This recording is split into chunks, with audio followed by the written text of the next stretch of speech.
Hi folks, welcome to part 1 of my walkthrough of the Lucy OpenDev for Humankind. The game hasn't been released yet, so this version of the game does not represent the final content or quality that we can expect when it's released in early 2021. Humankind is a historical strategy game where you rewrite your own history. Now how cool is that? I'm going to do a walkthrough of all 4 eras in the Lucy OpenDev. Since there is about 10,000 possible combinations of decisions you can make in this game, and it's not even released yet, obviously this video can only skim the surface. If you haven't decided yet whether or not to pre-purchase this game, watch this video to find out what's good, not so good, and what's amazing about Humankind. Let's get started. Smash that subscribe button below right now and click on the bell, so you don't miss out on great tips and how to play Humankind. And if you like this video, give it a thumbs up so that other players will know this is a video worth watching. Or just give it a thumbs up for yourself so you'll always be able to come back and watch it if you need to. Hi folks, this is pretty exciting. For the first time for me, I'm participating in the open development of a game. This one's Humankind, and this one's called the Lucy OpenDev. We get to play through 4 eras in this open development. We get to try out 40 different cultures, civics, religion, battles on land and sea, and diplomacy, and against 7 AI opponents. So there's me there, and there's the AI characters that I am up against. Well, let's just hit start.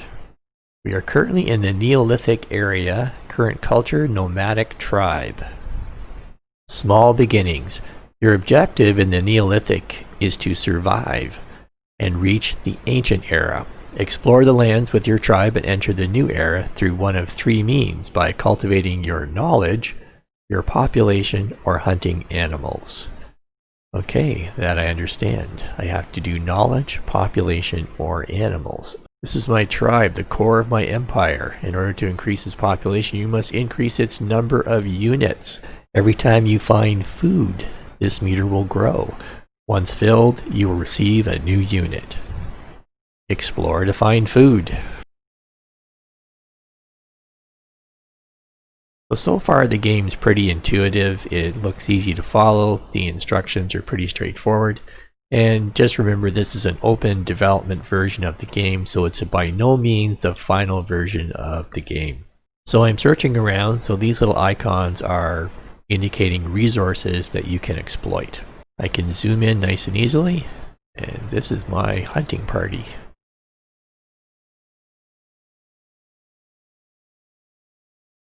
Your diplomatic relation may prevent you from attacking.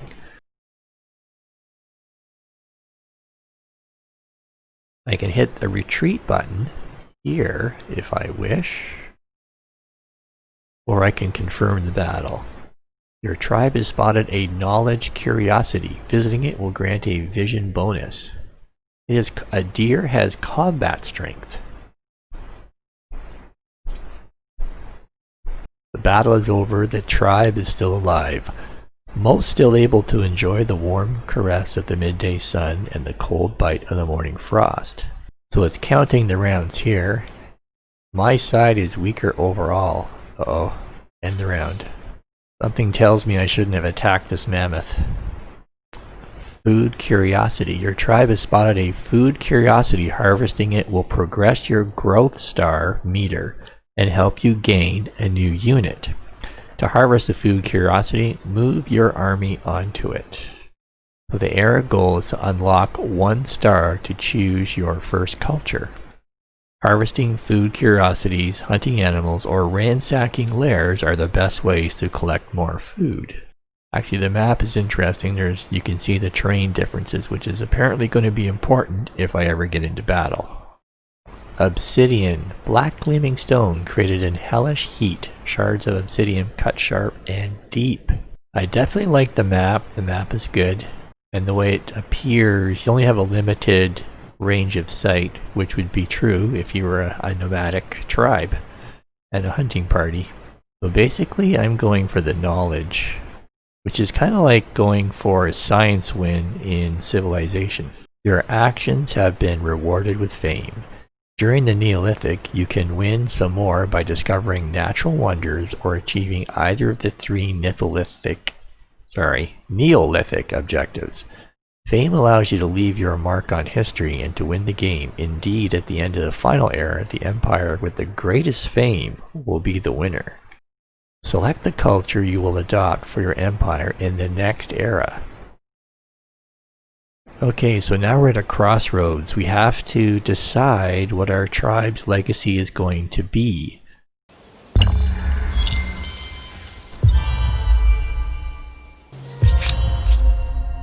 So, listen very carefully.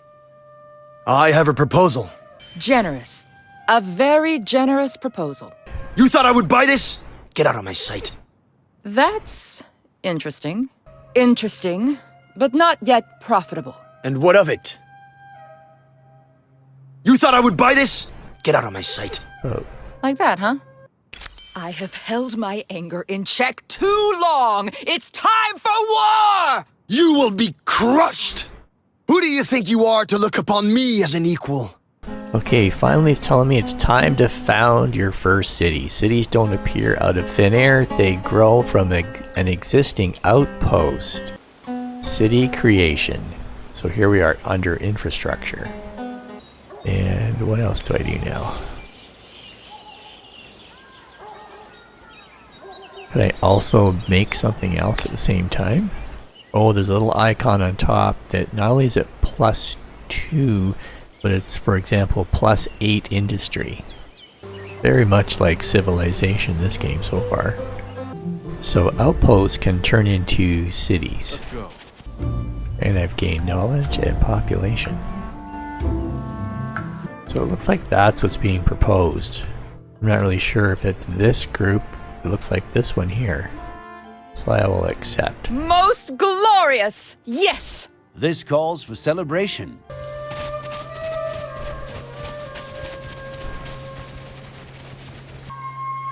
This game's actually very complex, which will make it very interesting.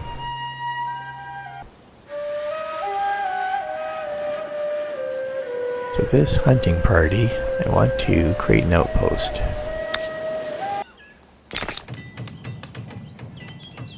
Okay, let's get some food out of this. So I'm not sure why in some cases I can create an outpost, in other cases I cannot. New civics unlocked. Founding myth and legitimacy.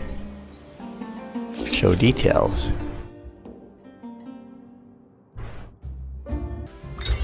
And go back. Carpentry has been researched. Okay, so obviously that unlocks lumberyard, your forests, and archers. Okay, progress. Go to technology screen. So I get to pick one. City defense, domestication, calendar. I've received a notification informing me about a gain of a new era star. Accrue fame by performing remarkable feats. At the end of the game, the winner is the one who's left with the biggest mark on history. So it looks like you can only expand so far when you're building your cities. Memphis population has grown. Create your religion. Polytheism or shamanism. So natural wonders seem to give us abilities. At the bottom of the panel it says +5 influence, +10 stability on city or outpost, +10 money on city or outpost. So you either want to be in those areas or control them, I guess. So down here is my science progress, my society progress, and my religion. I can upgrade my units, but I can't do that just yet. I can transfer selected units to a nearby army or create a new army on an empty tile. An era star has been unlocked, a new achievement for your culture. Wow, this is fairly complicated, this game, but I think it's going to be a lot of fun. You certainly will not get bored of this game very fast, from what I can tell. Off we go. A world deed accomplished. Okay, congratulations, your initiative is leading your people to greatness. Be the first to discover Vinakunka. So that gives me +5 influence, +10 stability, and +10 money. Something requires my urgent affairs. Sorry, urgent affairs requires your attention. Yes, this game is very much like Civilization, but I think it's a little more complex, which will make it a little bit more enduring and more fun.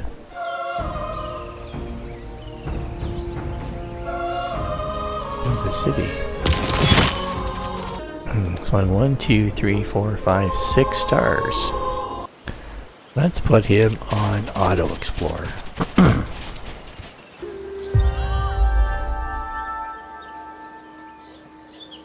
You've entered a new era. You've earned 7 era stars and may now choose a new culture for the next era. Okay, choose now. This is a city founded by independent people.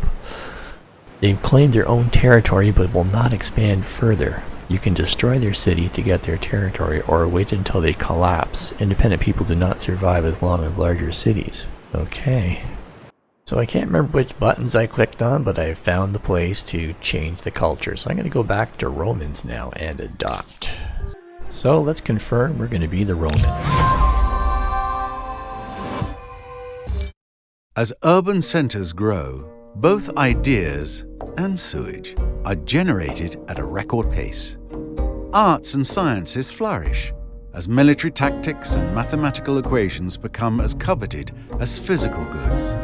Empires struggle to control these intangibles, however, as some might trouble their stability.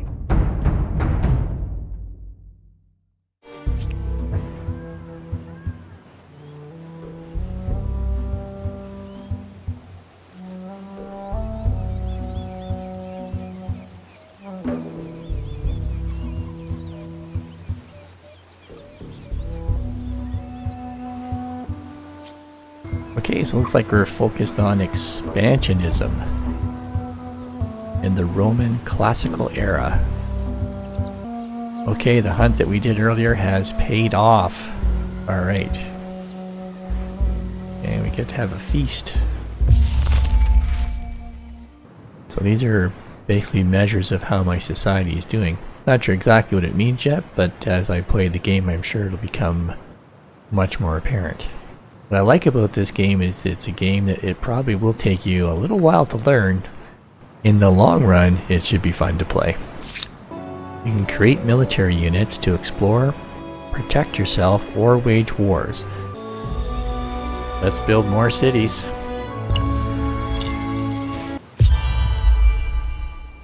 And a new wonder can be claimed. Let's go with that one.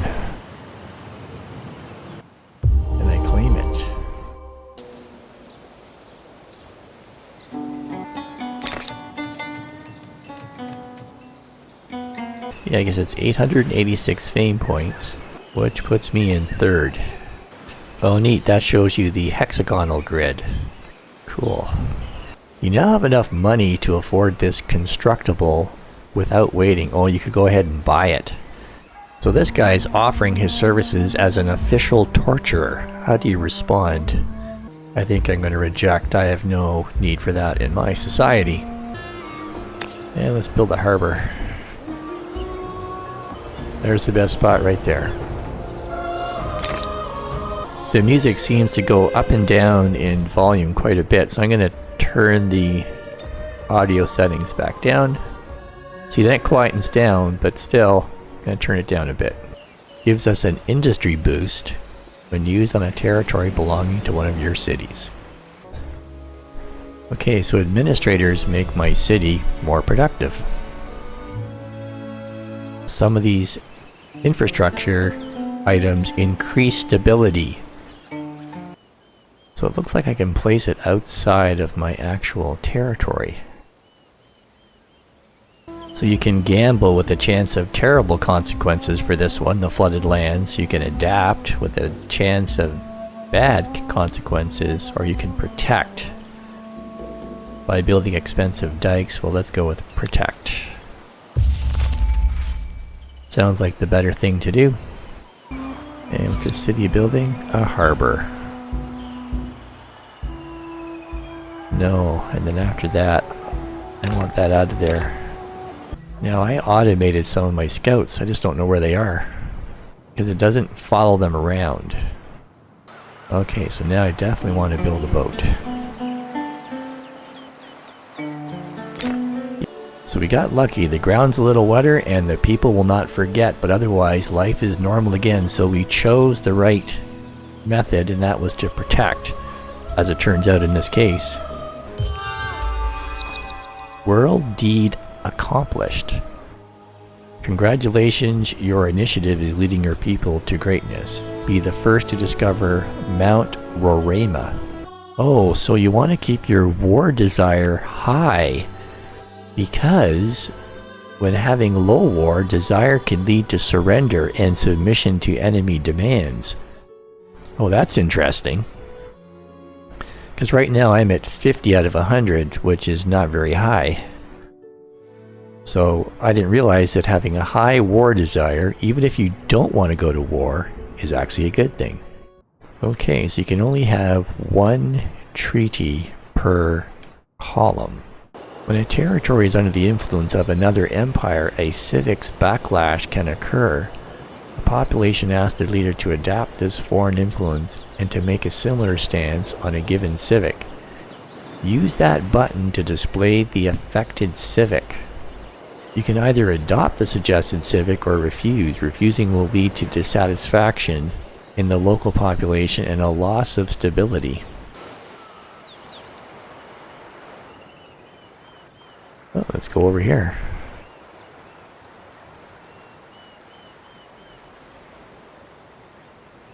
Well, folks, we've learned a lot in part 1 of this video series.